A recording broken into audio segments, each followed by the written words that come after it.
What's the very worst situation that you've been in? I've been down $1 million before. Really? Have you got any advice for people who have started a business and it's not going to plan? It's not an easy question. Be happy?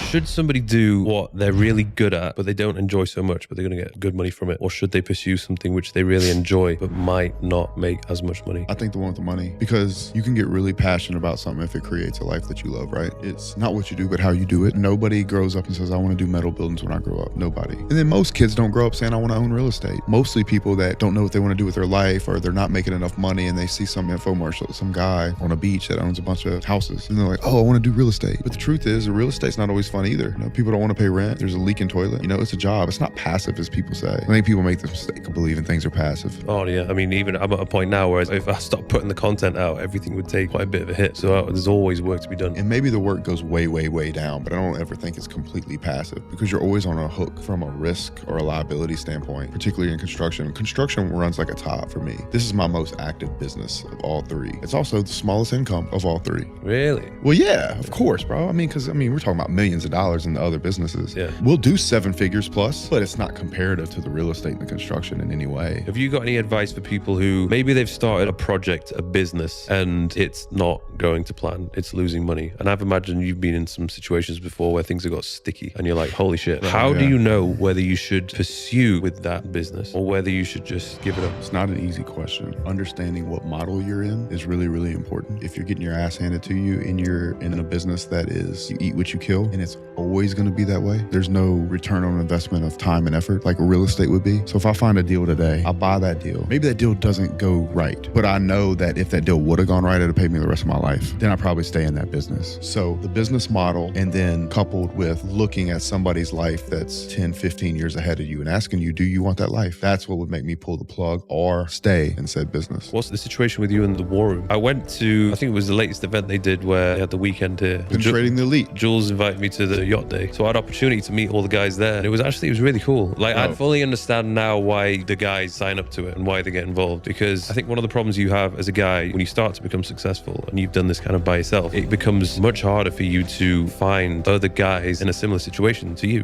Whether you want to be friends with them or you just want to network with them. It's difficult. And it's something which I didn't really do until maybe last year when I really started focusing on building my network. So you can do it the slow way, roll the dice and hope that if you go to this event, you might meet someone. Or you go to a war room event and you're guaranteed to find a load of guys who are in exactly the same situation as you. Absolutely guaranteed. And that's the whole point, right? Is I was in groups for a long time. I did Vistage, and a lot of these B2B groups, B&I groups, just a bunch of fucking nerds, man. One thing the war room is really good about is like, if a guy joins a war room, there's always going to be small groups inside of a group, but you're going to find your guys in the war room. It's like Sterling. It's like Jewel, Tristan, Andrew, for me. But there's also guys that nobody knows that I really click with and I'll hang out with everywhere. But there's also the guy that can help you find a way to get a second passport, or knows a guy in another town that can help you get a shipping deal you might need on some product to get to America for a construction job or a business. All by the book, by the way. One thing that I think people want to believe about the war room is that they think it's like shady. It's not even worth it. I always say that there's enough room to play in the middle of the court that you never have to play out of bounds. And the war room is right in the middle of the court. We're not even close to out of bounds. People would love to believe that, especially with the pressure and the fire that Andrew's under. But I can tell you right now, Andrew won't put up with it. War room leadership will not put up with it. The war room ran just as well with Andrew gone. And that's because there's a lot of people that believe in Andrew. It's no diss on Andrew. I think it's a testament to his leadership, man. We love Andrew. We got his back completely. I would say it even ran a little bit tighter because of what was going on. Yeah, so there was even less room. Everyone was kind of feeling a little bit attacked. Yeah, so the war room's an incredible place, and it's just easy. You can almost tell a war room guy,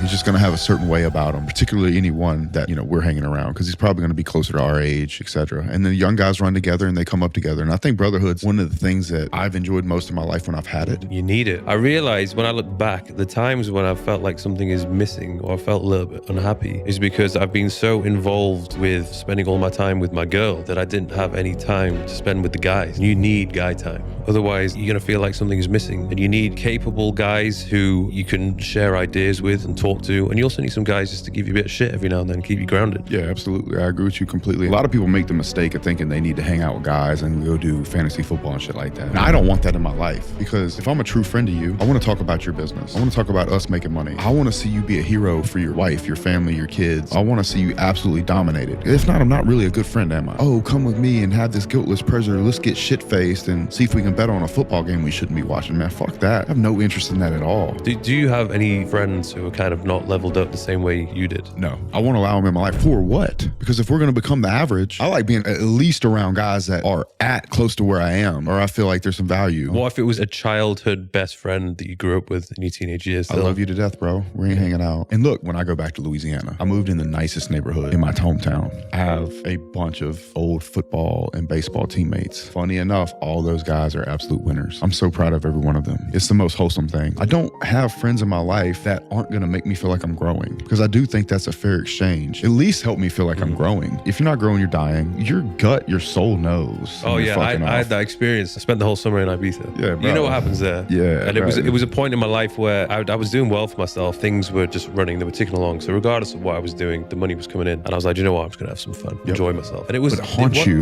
it was very enjoyable, but then it got very repetitive, very boring. And then I felt like, what the hell's going on? I realized the thing that was eating me up the most was that I wasn't growing. You know, I wasn't learning anything. I wasn't meeting any new people, any interesting people. I wasn't even putting out any content. And that was like my thing. It's hard. One of the biggest challenges, I've even faced this challenge. What do you do when you don't have to work? You die inside alive. Like, it's not an easy thing. It sounds cool. It ain't fucking cool. Yeah. Like, it makes you miss being broke. There's been times it didn't really matter, because whatever I did, I was still just looking at the bank account every day, and it was just going up and up and up and up. Because I built a machine, didn't feel good. It was fun, but it was also haunting me. And I even said this to a young man. It was a young war room guy. He looked up to me a lot. I let him live in my house for free for a little while. I said, the man that you see right now is a very unrealistic expectation of what it took for me to get in this position. And I hate that you see it. Don't believe this is what it looks like. And I told him that, and he kind of looked at me funny. I'm like, no, I really, really mean it. What it took for me to get in the position to be able to do what I'm doing, what you see from me is not what it took to get here. I think a lot of people, they see the same thing when they see me. They're just like, oh, you're always at the beach. Yeah. You're always traveling. Yeah. You're always doing this. I'm like, but you don't see what's going on behind the scenes. I could show you it, but you get bored pretty quick. Yeah. It doesn't sell either, does it? Yeah. That's the kind of messed up thing about social media in general. What's the very worst situation that you've been in with one of yours? I've been down $1 million before. Really? Fuck. Bro, I was going to lose it. I had to refinance my house. I had all my lines of credit maxed out in the construction. I owned United Rentals $250,000. I could not pay them because I was barely making my payroll. I was playing a credit card game to make payroll every week. I was owed 800 or $1 million, but I was down $1 million. I lost $1 million in a year. How the hell did you keep going? Like, what gave you the faith to think, do you know what, it's going to be okay? I didn't know it was going to be okay. My identity was tied to it. I would have had to admit I failed. I would have had to quit. Ego thing then? I don't even know if it was ego. It wasn't like a pride thing. It was like, I can't quit because I burned the boat. And I think that some people make the mistake of switching careers too early. Always kind of make a boxing analogy. Let's say you're fighting a traditional fighter and you take the jab, you eventually slip it,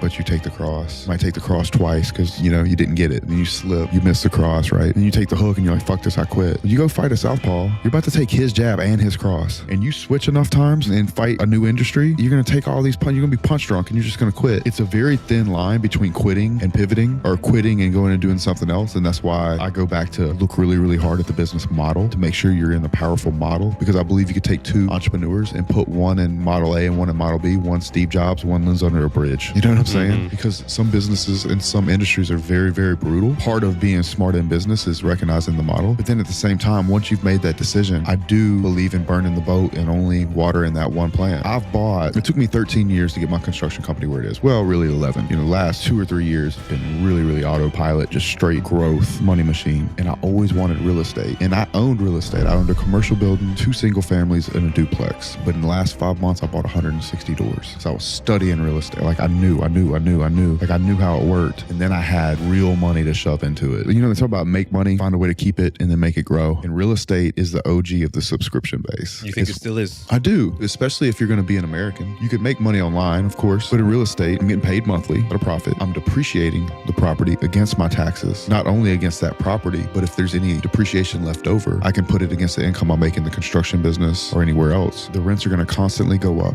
And a couple of years, I'm going to refinance out of the interest rate. So my cost of money is going to go down, which is going to make my cash flow even more. If you play it right with either 1031 exchanges or you pull loans against your equity in the property, you don't have to pay taxes. So I could sell a property, right? But then I know capital gains, which would force me to use a 1031 exchange to buy a bigger property, like property. Or I could just borrow against it and die. They call it the buy, borrow, die method, and then trust it off to my kids where they don't have to pay taxes on it. All legal tax code, things that Trump doesn't want to share. There are major benefits to real estate. It's a real asset. they can't print an apartment building. For that reason, I think it's a hedge against inflation in a lot of ways. In fact, as the market inflates, so does rents. An asset that you own inflates in value, all while getting depreciated out. It's a really beautiful thing that they've set up, and a lot of governments do it. If anybody is interested in that, Tom Wright has a book called Tax-Free Wealth. It's a really, really good book. It's in the Rich Dad group of books, the whole Rich Dad, Poor Dad, Robert Kiyosaki stuff. Do you feel like it's something you need to have a bit of money behind you for you to go into? You could raise it, or you could start small and build up. I was a guy that would watch Grant Cardone quite a bit, and I kind of agree with him on the whole don't buy it unless it's 16 or more. The first apartment building we bought 64 units. The next one 21. This next one we're buying now is 60, and the one we're buying after that, we have it locked in an agreement is another 40. So I got to get to counting. Might be more than 160. But the reason I like that and the reason I believe that is because I noticed when I was building metal buildings that the smaller buildings were actually harder to make money on because it's all the startup and the getting the materials and getting checked into the hotel rooms and making sure the guys get acquainted to the panel types and that we're doing it all the startup meetings and everything. But once they got going, we could really start clipping off some. The bigger the building, the better the profit was. And with these single family, like I had single family houses and I had a duplex. It was like if a person moves out of one of those units in that duplex, I was making, let's say, $300 a month all year, and then I boom, quickly lose that whole profit. They could be in there all year and move out, and I'll lose them for 3 months, and all the profit would be gone because I'd be paying the mortgage, and nobody would be paying the mortgage plus a little bit of margin on top of it. But on the 64, if I got 5 people missing, we're still cash flowing. In that regard, I do think doing the bigger deal is better, and so for that reason, you'd either have to have your own money or you'd have to raise capital. I think anybody could do it. It would just take a lot of trust for somebody new to get money from someone and it not be yours. And I like putting money in my deals.